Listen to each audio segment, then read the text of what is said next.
morning and welcome to our fall premiere 2022 of Wealth Building Wednesday. Wealth Building Wednesday is an opportunity for and yes, you to join in all the greatness that TRHT Selma has to offer. TRHT Selma is a collaboration between the Black Belt Community Foundation and the Selma Center for Nonviolence. We're funded by the Kellogg Foundation to help do exactly what we hope to do through this show, and that is to build, build, build. We are bridging divides by telling the truth, providing racial healing, and making sure that we are working towards transformation in our community. So, Wealth Building Wednesday, how we are transforming the community is we spend 30 minutes every single Wednesday, 10 a.m.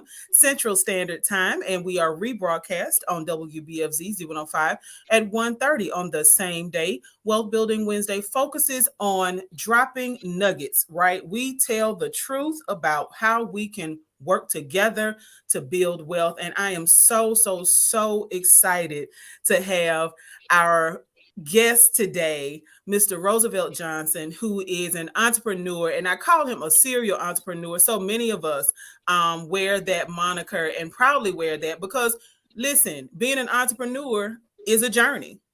And when you're 18 and selling t-shirts, and when you're 25 and opening nightclubs, and when you're 35 and, the serial entrepreneur kicks in, it's the passion, it's the desire to help create economic change for ourselves and our families that causes folks to jump into this thing called small business. So welcome, Mr. Johnson, to Wealth Building Wednesday. Hello. Thank you, Ms. Lydia Chapman, for having me. I greatly appreciate this opportunity to be able to share with you. Of course, you know my journey, but just to be able to share with other people, I'm very appreciative. Absolutely. TRHTT, truth. That's something that a lot of us we have forgotten about, right? And it's so important that we dive into the truth and that we face it, right? Face it head on. And today's episode, we're actually going to do that. We do want to shed some light, listen, for folks who have questions. So whether you're tuning in because you're nosy or whether you're tuning in because you want to learn so that you can actually be able to align yourself and get yourself ready to be a successful small business owner. We welcome you and we encourage you to share this video. This is going to be a very candid conversation with Mr. Johnson this morning. So I wanted to first talk about something. I know when we talked offline, you said, oh my goodness, I got so many calls when the fences went up. So for those of you all who are unfamiliar, Mr. Johnson is the owner, because Rojo still exists, right? Rojo Seafood Express.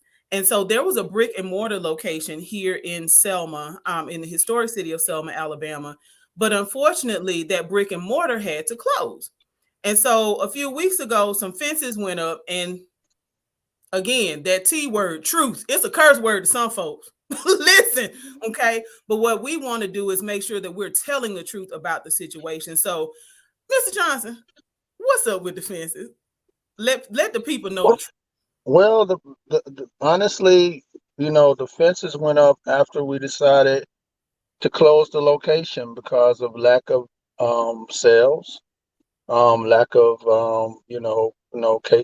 customer patronage. Of course, a business on the level that we did Rojo's cannot operate under 25,000 weekly in sales. Okay. We weren't getting anywhere near that in sales. And so, what you got to understand is when you open a brick and mortar, you have levels of expenses. You have, your sales tax, you got your payroll tax, you have your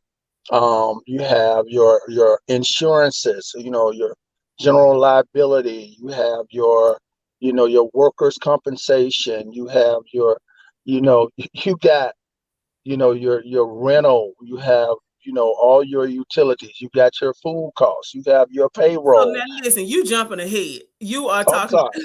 I'm sorry. I'm just trying to Yes. explain why the fences went up, baby. Okay. Okay. You know, you know.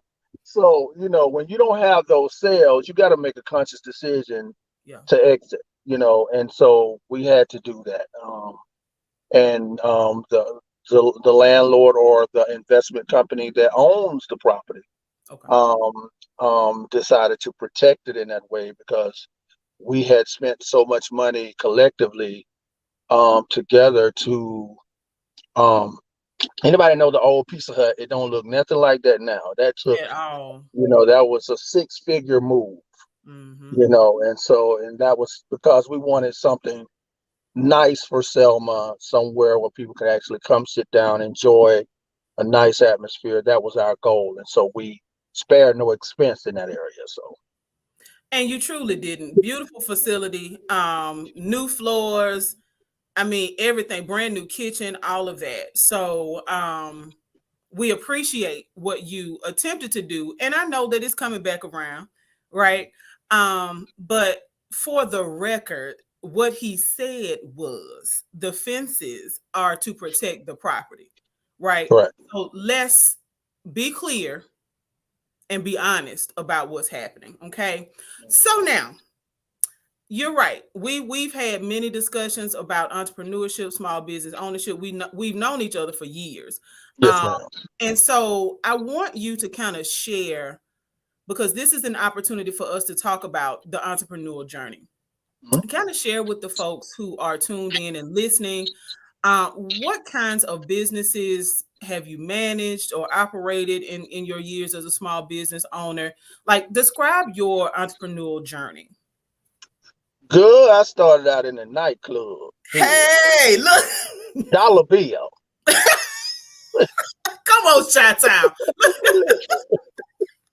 Listen, I started out promoting parties, which led to me owning a nightclub. I've owned two nightclubs in my life. Mhm. But I've always um, had a fulfillment in wanting to call my own shots, wanting to make my own money, and also want to create avenues for other people Okay. to make money. And so from the nightclub, I've always been in management to some capacity, but the bulk of my management experience has been in fast food casual dining. So I worked for several brands as a GM, district manager. Management is my thing. That's what I do. We tend to turn operations around, that are really badly managed. We turn them around. That's what our expertise is, turning situations around. So, but that's it. Uh, Okay. Okay. So I want to just really quickly talk about this nightclub thing. So when you think about your time in the nightclub industry, what would you consider one of the biggest things that people now don't really think about when they're wanting to open a nightclub? the things that are important, like general liability. Like Mm. what if something happens at your club? Guess what? If someone gets shot at your club, if some incident happens, they're coming to look for the owner of the club. You're liable for the 100, 200 people that are in your club partying, doing all that. Any incidents that occur, they're coming for you. Yeah. And so I had to learn, that's one of the things that we just want to open a club. We just want to make that money at the door, baby. And we want to get this money, and we don't care about the security. We don't have adequate. That's another thing. You have to spend your money in security. And you cannot have them backyard security people that from Joe Blow off the corner. You can't Hmm. have him at your door because he know everybody in the community. He gonna let them weapons in there. You know what I'm saying? So I had to learn all those things from experiences. Not saying that we didn't go without incident. Yes, we had some incidents, but I learned how to tighten things up, and I also learned that I was liable for those people. So I had like $2 million in insurance to Right. cover me. You know what Hmm. I mean? From those types of incidents. I had one or two, Where if I hadn't had that safety blanket in place, they would have taken everything I own. Yeah. So yeah, so I just want to, be clear. So if you got a club out there right now, please have your business together because them lawyers ain't playing. They're not. And I also have a couple of years of being in the nightclub industry. And one of the things that I've noticed is that people don't necessarily do their research Right. because, you see all the cars, when you Mhm. pass by at night, or you see all Mhm. what you think is a lot of people, and there's this Right. money that's being generated. But when you're talking about opening something like a nightclub, right? Think about, let's just take the city of Selma. We have Hmm. about 17,000 people. About 5,000 of those folks are kids, right? So they're not coming in a nightclub. Right. Then you got another, let's just say 10,000 folks who aren't going to be the folks who go out every single weekend because it's your repeat customer, right? Right. It's repeat You're right. customers that a nightclub, a restaurant, McDonald's lives and dies by repeat customers. That's If right. you get bad fries 5 times, That's man, right. bump McDonald's, them That's fries right. don't taste the same. You That's better right. ask Coca-Cola when they did that new Coke. That's right. Nobody They had want to go, that. they had to go back to the original. Exactly. So when you think about opening a nightclub or any business, like assessing your market, if you're down to like 2,000 people, how many other places for this demographic are there already? Right. Right. And are these 2,000 folks going to be repetitive customers? Are you Right. narrowing it down and saying that, oh, well, I only want 35 and up, or I only want 21 to 30, right? Right. Right. Be prepared, right? You got to do your research. So, yeah, it's a lot to learn and a lot to assess. So, now what would you say have been your greatest triumphs as a small business owner? Being able to create something that people love. Yeah. When we started, um, and it's so crazy because were a part of me starting my first selling my first plate. You were one of the first persons to come and buy a plate from me. Yeah. So starting out of my house, creating something that people wanted weekly. And creating sauces and butter sauces and stuff like that that people like and call me to this day about. Doing that was one of the things that was so fulfilling for me. Because of course you like your own stuff, but when you find out other folk like your stuff, Right. it's on another level. You know what Yeah. I mean? And so, and then when we connected with young lady named Jaleesa McRae with our sauces, we went. A Mhm. lot of people don't know this, but we were shipping sauce all over the country before we opened the brick and mortar. We were Wow. sauce every day. We were shipping 15 to 20 boxes of sauce out of my house to people across the country because of Jaleesa McRae. Wow.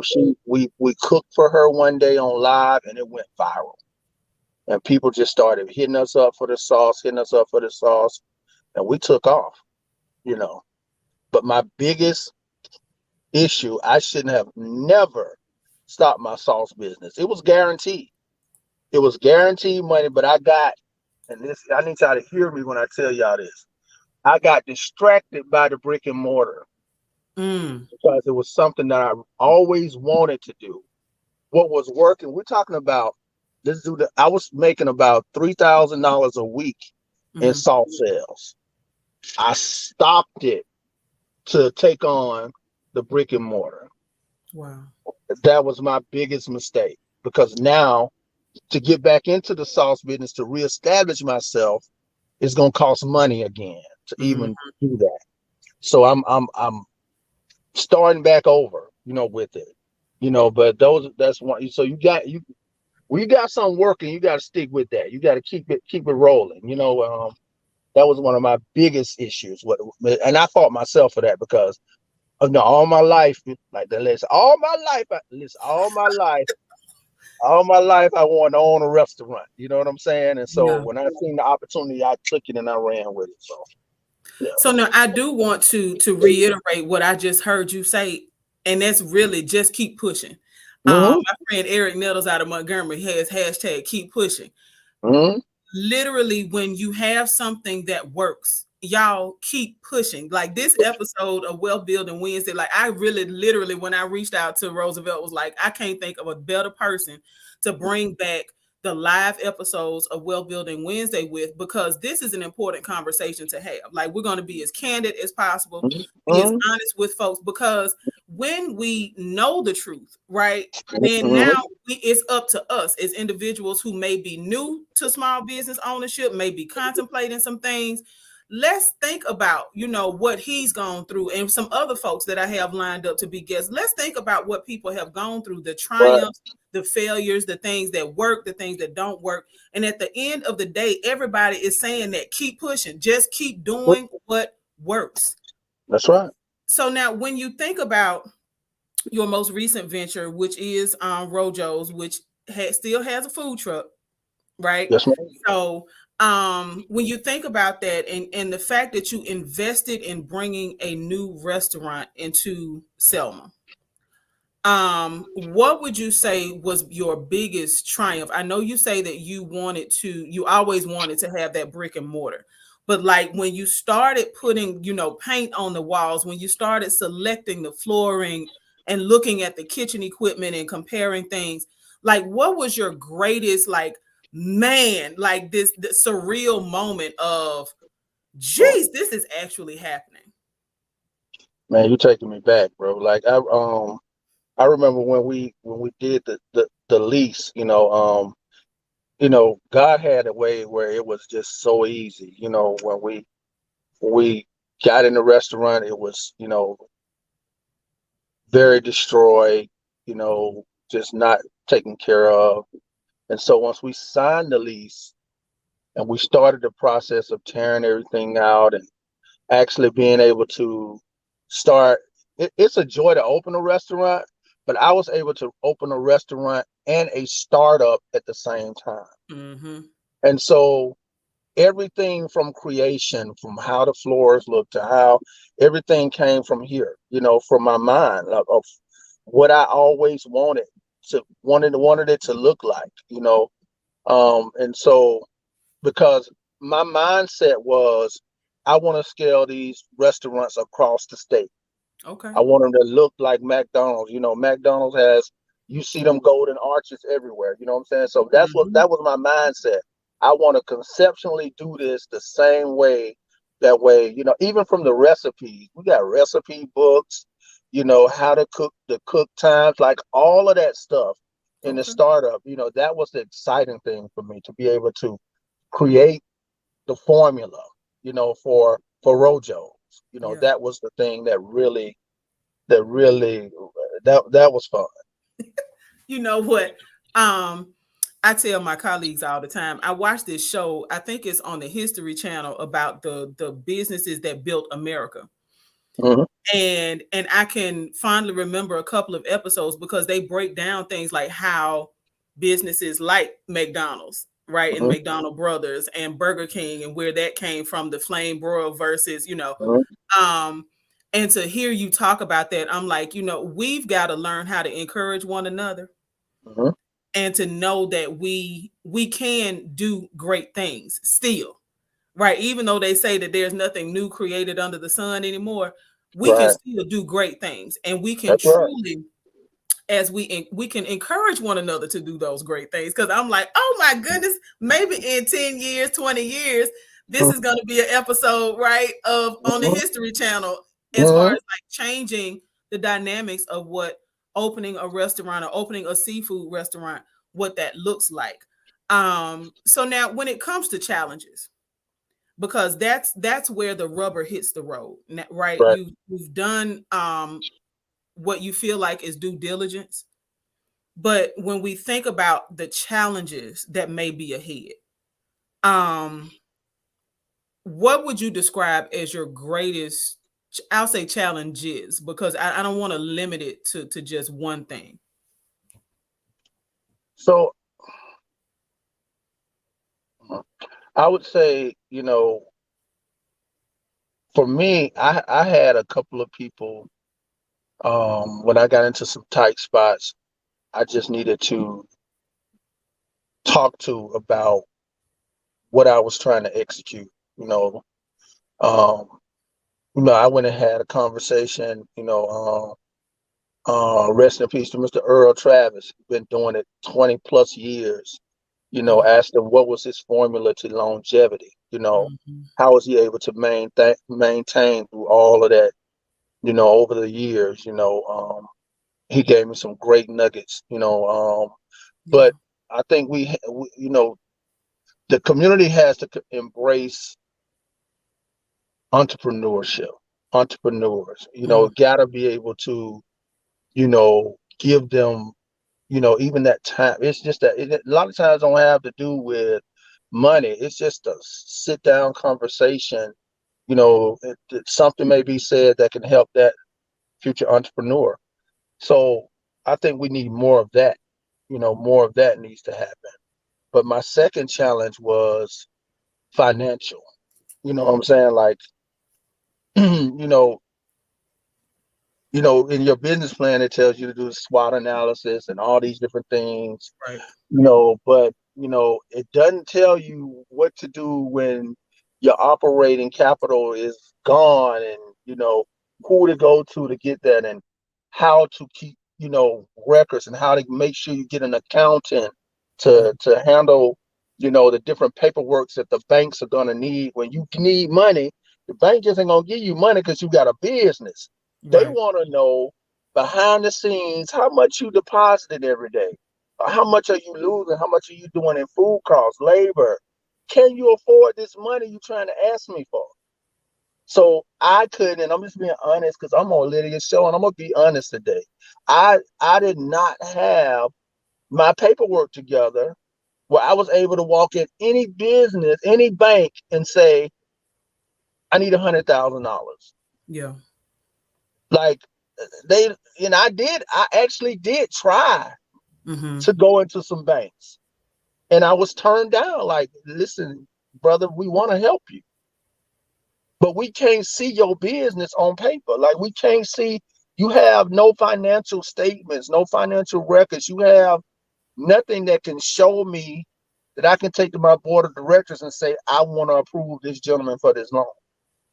So that's part of my closure. Part of the reason why I closed, because I could not get even your high interest loans. They still want to go into your bank account and actually see how many deposits you're making a day. Oh, wow. They'll give you the money, but they want to see, do you have any NSFs? Mm-hmm. How many deposits you're making a day? Mm-hmm. How much money you're generating by the week? In order to leverage, you can get that loan, but they're gonna want to go deep into your business financials in order to get that, and then you're gonna have to pay them every day. Right. It's like, So two. now, Yeah, go ahead. no, there are a couple of things that I want to make sure that folks who are logged in and watching live or listening to the show um, truly understand. One thing, and we actually have had in the past guests from various accounting agencies and loan institutions, banking institutions, to talk about the importance of bookkeeping, right? And we actually have an accountant coming up, I'm sorry, as a guest. So, accounting, I cannot stress enough, just as much as it is an investment to have someone who truly knows what they're doing as far as like marketing and things like that. An accountant is even more important. Right, because an accountant is going to be able to account for, and an accountant is not the same as, and I've had folks ask me this question, well, I can go to so and so, they do taxes. That is not No, the same. A no, person who prepares taxes can sometimes, like most accountants can, and they should be able to prepare your taxes. But a business that is set up solely to do income tax returns is not the same as having an actual accountant, because an accountant is actually going to help you have that relationship with the State Department of Revenue. They're going to help you have that proper relationship with your banking institutions. And Right. so the paperwork that you're describing is going to be in order. That's right. And so that when you walk into a funding institution and say, hey, listen, I need $100,000, then you have everything that you need to document what you've been doing. It is a necessary, yes, we have a viewer that's saying it is a necessary investment. Like that is literally Yeah, like building into your budget. Like don't it think that is. you and QuickBooks are gonna get along, y'all gonna be That BFFs. You that ain't working. right, QuickBooks ain't working. You right. listen, Yeah, y'all. yeah. I went into a bank. Listen. I think I got the fast tax person in the world. I love her. She gave me my tax documents. I took them to the bank with all my numbers and all. This man said to me, he said, "Listen, I come to eat Rojo's almost every other day." He said, "But brother, I can't give you this long. You don't have what I need." Wow. He said, "You don't have what I need." He said, "I need you. Got to go get you a accountant, man, Mm-hmm. and they have to do a forensic audit on your books." Yeah. And then you come back to me with your P&L, and I can look at some things, and I can see your banking statements, and I can see this money moving. That way, Mm-hmm. I can go to the board of directors, because most banks they gotta shoot it up. Your local loan officer don't make the decision anymore. It, Right. it's the corporate people who make the decisions on the money now. And he could not. He said your file is incomplete. What they're asking for, you can't give me. And so having an accountant is a very necessary investment. I also heard you talk about the movement, right? Because you found success really quickly, right? And Yeah, transitioning from cooking at home, which we have a lot of folks that do that, right? yeah, yeah. And then you had an investor who, well, no, you were doing the sauces, and then you had an investor who could get you into brick and mortar. So things just started rolling really, really quickly. Share with the viewers, share with the listeners what it's like, or what you feel like you could have done differently when it comes to timing. Like, do you think that you should have slowed down? Do you think that there were some things that could have been done differently around the timing of everything? I know you talked about the sauces and you would have kept going. Keep Mhm, pushing, y'all, right? mhm. But are there some things that you feel like you could have done differently as far as timing? Girl, I wanted my restaurant real bad, so I just listen. I had some things up before the Lord, like 6 years. Like, Lord, you listen. You say it. Now you were Yeah. gonna give me this, and when it started happening, I didn't think. Mm, When I should have pumped my brakes on the brick and mortar, okay. I should have never entered into that. I should have kept focusing on, because in my mind I had already said, well, I worked hard to pay for my food truck. We did Mm-hmm. that. And so the plan on paper, and I can show you this whenever I see you, was to run the food truck for 2 years, Yeah. then go to the brick and mortar. Yeah. I would have had enough money to do all of that. Yeah. But instead, I got sidetracked by, the investor call and said, "Hey, man, I got this money. I've been watching you. I like what you're doing. Yeah. Put me a budget together and let's get it done." So Wow. hey, I'm gonna go. I got somebody got this money. I'm finna go do this, you Right. know. And I didn't get the proper, because on this, with me working for brands, they have corporate offices that do all of that work, Right. procurement, and all of these different things. HR, procurement. They have these divisions that do all of that. You Mm-hmm. know, I didn't. So I didn't have the correct training in those areas to be able to do that stuff. So yeah, I mean that's what I would have I shouldn't have ever opened that restaurant. I should have stuck to the plan. And the plan, So yeah. So having a plan, I know that folks have heard it before. When you fail to plan, you plan to fail.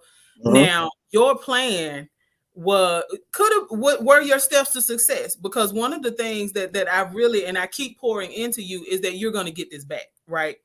Right. That there is going to be another opportunity, and there are going to be opportunities for all of our viewers who are interested Yeah. in opening restaurants, because the thing that is most frustrating, especially in a small community, is that you feel the pushback from people, and I don't want to call it hate, but the negative energy that folks can Mhm. put out, right?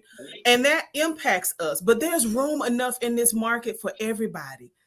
Y'all, Selma and the surrounding communities, because there would be no Selma without Marion, the things that happened historically in Marion that led to Bloody Right. Sunday, and the Right. importance of Selma, and the folks who were already on the ground. Lord, rest in peace to Amelia Boynton. The work that was being done. People Right. come from all over the world to Selma every single day, and they That's bring right. money with them. There is That's right. room enough in this market for every single person who wants to start a business and pour into our community in a greater way. So That's I'm right. truly appreciative of what you did, and the fact that you're willing to share your journey with folks, because it takes a lot of guts, right? It takes courage to tell folks the truth about some decisions and some mistakes that you may have made. Now, I know that we have literally gone overtime by 2 minutes, and our partners at WBFZ are probably going to cut at this point. So we'll Mm-hmm. just turn it into 2 episodes. If you have time, I'd love for us to continue the conversation just for a few more minutes. Thank you to everyone who is tuned in, listening live, watching live to Wealth Building Wednesday. We are talking to Mr. Roosevelt Johnson, who is an entrepreneur. He has been an entrepreneur for well over a decade. What almost 2 decades now. Yeah, yeah, man. Look, somebody getting old. It ain't. Doing the wrong thing. Now you're doing the wrong thing. Listen, look. You're doing the wrong thing. Don't do that. But the important thing is that we're talking to Mr. Johnson about his journey in entrepreneurship, in hopes that some of the things that he's learned over the years, and especially more recently, will be able to help walk people through in a different way. We see restaurants, Lord God, in our community, buildings that should have been restaurants by now, that have gone stagnant, likely because there was not due diligence when it comes to research. Y'all, real estate is important, and knowing where properties sit is important. If a covenant exists on a piece of property that says, let's say, you can't sell alcohol, you can't open a restaurant that serves alcohol on that property. I don't Not I gonna don't happen. care how the ownership has transitioned. So doing our research, making sure that we are holding ourselves accountable when it comes to getting an accountant, right? That's your new BFF. Like, we have voices in the street, but the voice we've got to listen to is the accountant, because that person is going to help make sure that we remain in the black. That means that your books are balanced and good, that you're making money, right? You also talked about, because you talked about funding and the paperwork that is necessary to make sure that you are able to access additional funding, like from banks and credit unions. Wanted to also reach back and talk about communication, because you did talk about, when I posed the question around challenges and folks, and word of mouth, right? Word of mouth is the most valuable form of advertisement that any business or Yes, person ma'am. can have, right? Yes, ma'am. We build reputations, whether good, bad, and ugly, based on how people communicate to one another about us. You cannot pay for word of mouth. That's right. Um, Now, what they call influencers now, that's Mm-hmm. a that's kind of like word of mouth, but word of mouth is, girl, well, did you try the so and so? Oh yeah, Mm-hmm. baby, she makes a good cake, you know. And Mm-hmm. now when that person is having an event or something, who was that lady you said made that good cake? I heard a lady talking about this woman who makes good cakes, right? Right. Right. So that's word of mouth advertising. The same thing though, getting on social media. I want to go back to this because when we have become so accustomed to playing each other to the left on social Right, media, right, right, it makes it so easy for us to get behind a computer and make comments about things as opposed to saying, honey, be the Karen, put your Karen hat on. It's like, may I speak to your manager, please? Right. And ask that question of the manager. right, Being able to have the conversation either with the business owner or the person who is providing the service for you. So your waiter or waitress or bartender to say, hey, is everything okay? Are you having a good day? right, And right, not in an offensive way, not like, what's wrong with you? Right? right, right. Because Lydia, we all have. Mhm. right. I've had several instances where, Facebook posts, of people that I know personally, Yeah. have gotten on Facebook and have said things and, you know, things of that nature. When half of them know my phone number, they know how to reach me. And anybody that knows me know that if you have an issue with any place, customer service, whatever it is, all you got to do is contact me. I want to deal with that head on, right from the beginning. Let's get it done. What can I do to make you happy? I apologize. I'm gonna be very apologetic. I'm gonna listen to you. I'm gonna apologize. I'm gonna thank you. And I'm gonna fix your stuff. I'm gonna make sure you're right. Yeah. But it's more gratifying to them to put it on Facebook, put the picture on there, and try to kill your business. That's the intent. The intent of them is not to make people aware, but to make wanted to try you, not try. Mm. So that's what they do. They want to do that to make people, you talk about, oh man, Rojo's at the bomb. It's good, man. You ever tried it? I don't know about that. I seen that post about it. I don't know about that. I don't know if I want to even go there. That's what social media does. You know what I Yeah. mean? And so, we got to stop a lot of that. I don't, if I got a problem with McDonald's, Burger King, any of them, I'm going to go talk to the GM. I'm not going to go on. I'm not going to put no picture on Facebook. I'm not going to do that. I'm going to go talk to the GM, and I'm not going to wait till 2 days later to go talk to the GM. I'm going to talk to him that night. I'm going to go call. If he's not there, I'm going to contact him the next day. Hey, listen, was that your establishment? This is what happened. They gonna fix it. You know what I'm Mm-hmm. saying? They're gonna fix it. You know what I'm saying? So, we gotta, especially when it's a small business owner. You know what I'm saying? Right. It's we working extra hard to make sure everything's right because we can't afford to lose. Yeah. Every day we trying to get it, so we can't afford to lose. Right. You put that post up, you potential customers who wanted to come are gonna be skeptical about coming because people under your post is agreeing with what you're saying, but ain't. I'm gonna be quiet. I'm gonna stop. I'm getting Well, passionate about that. Let me stop. but it's important though that we talk about that because it's not just about Rojos. This is about the culture that we've created It in our is. community where it's okay to do that, right? Yeah.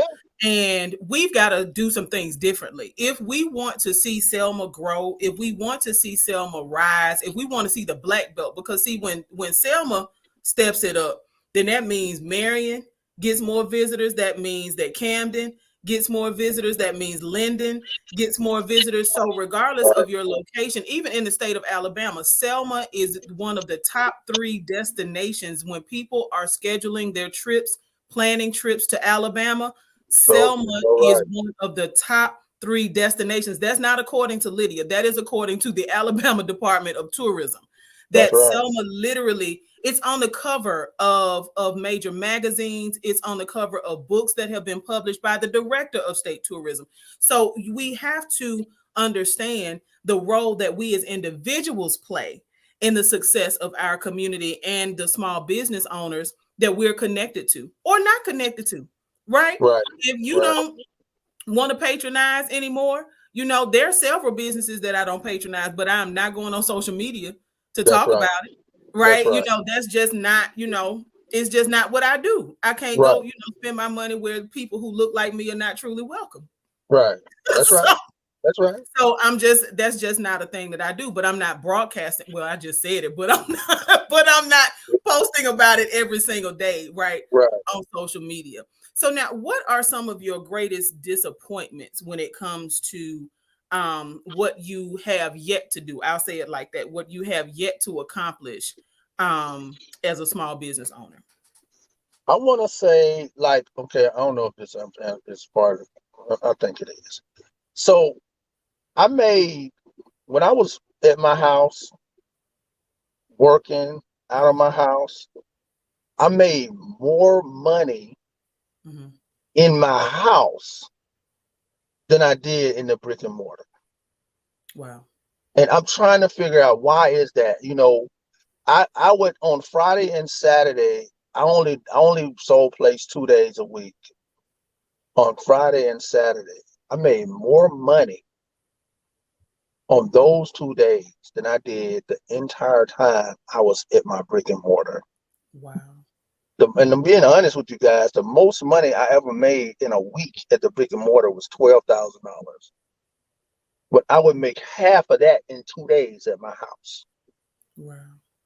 We gotta support, even the Huddle House coming into town. It was a wow factor for a month. Now Mhm. they struggling. They're struggling. It's because we don't support the the, the restaurants. It's not getting that support. And I get, it may be, people want to go out of town and eat or whatever. I get that part. I do it too. Me and my wife, we do it too. But at the same time, these restaurants need your support here in the city. They they don't survive without people coming to support them. It just don't, so that was my disappointment. My disappointment was, and in my mind, I was thinking, man, if they coming to me on Friday and Saturday like this, man, when I open my business on the main strip of the city, Mhm. I know we gonna win. That didn't happen. So, what about um, a disappointment maybe in decisions that you made? Um, Absolutely, yeah, absolutely. You know, there are a lot of decisions that I made that I thought were the right decisions. That if I had to do again, I would definitely listen to some people who I talked to mhm, that said, "Hey, why don't you try this?" And I'm thinking, well, I know this works.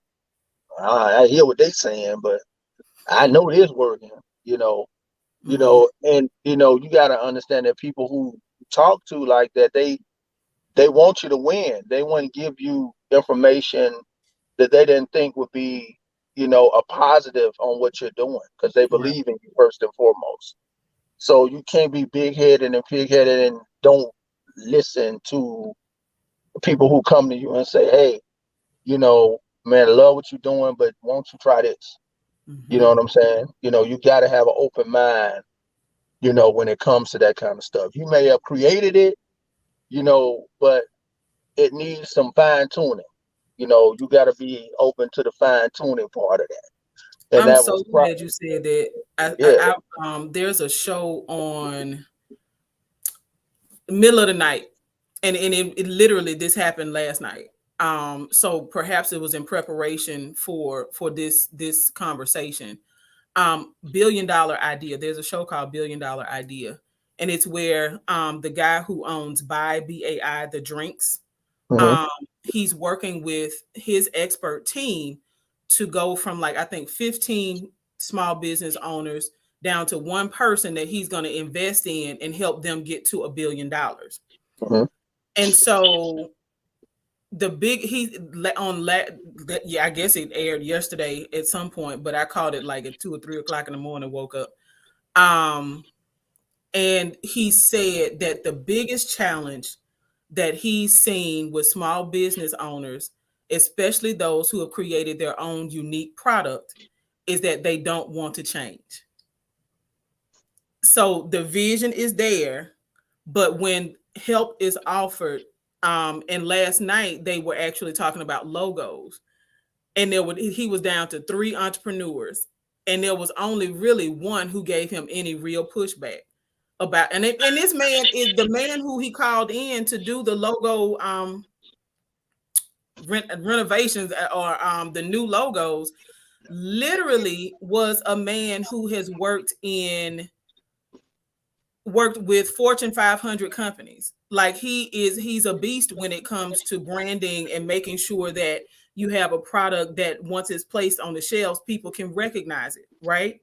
Um, it's so fascinating that you said that because advice can come from some places and should perhaps be, places that you may even not expect.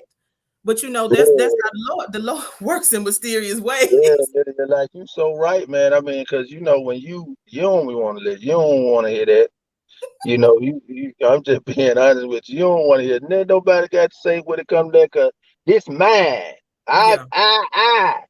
yeah, You know what I mean? I created this, so how they gonna tell me how to do this? They don't know what that ain't in my mind. They don't know you know what I'm saying?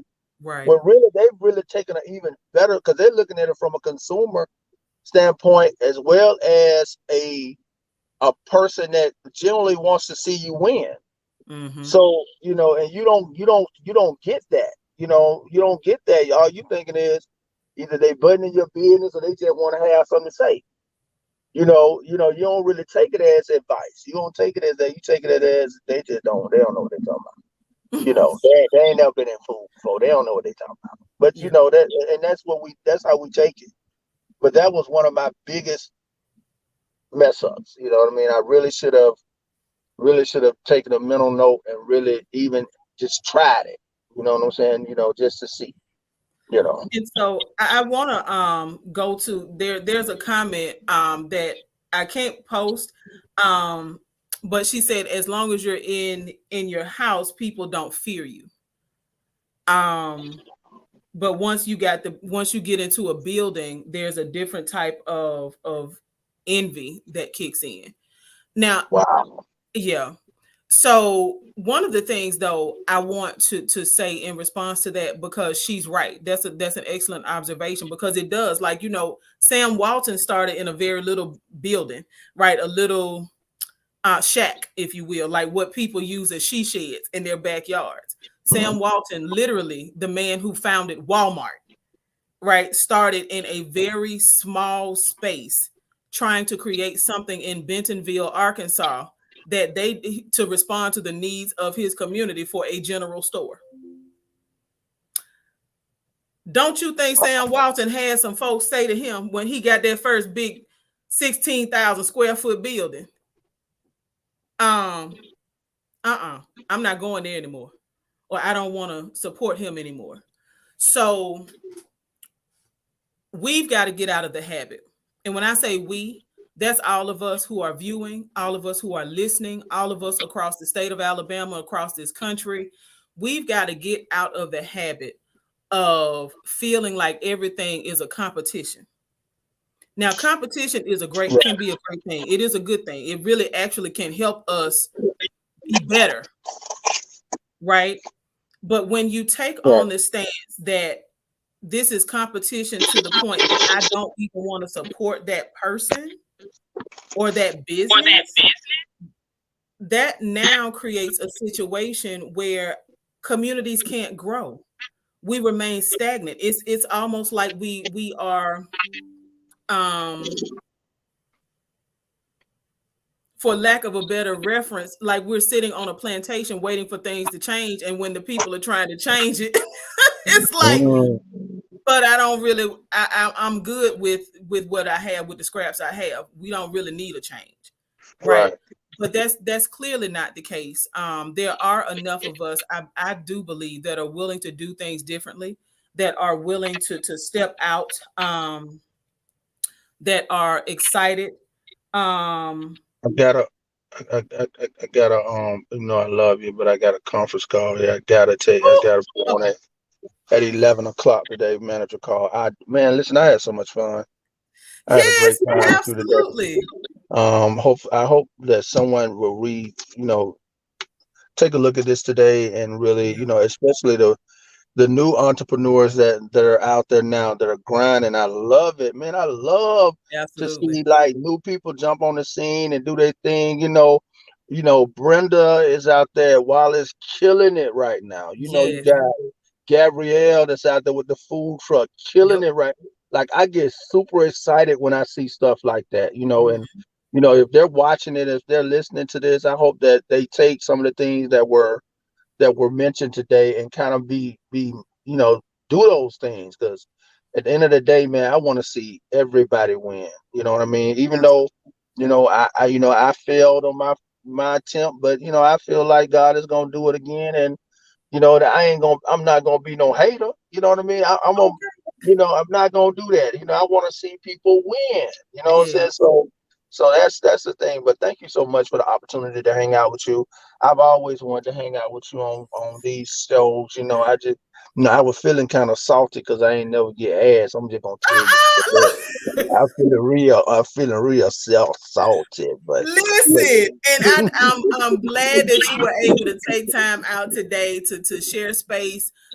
Thank you to everyone who is tuned in, whether you are listening on WBFZ or whether you are logged in live watching the show. Thank you for sharing this opportunity with us. And then I did have a question about having some small business owners, folks who are like running restaurants like Laney's and Hancock's, about brick and mortar and being successful. The answer to your question is yes. So yes, we definitely want to share various perspectives. We, as a matter of fact, TRHT Selma is working towards having a roundtable.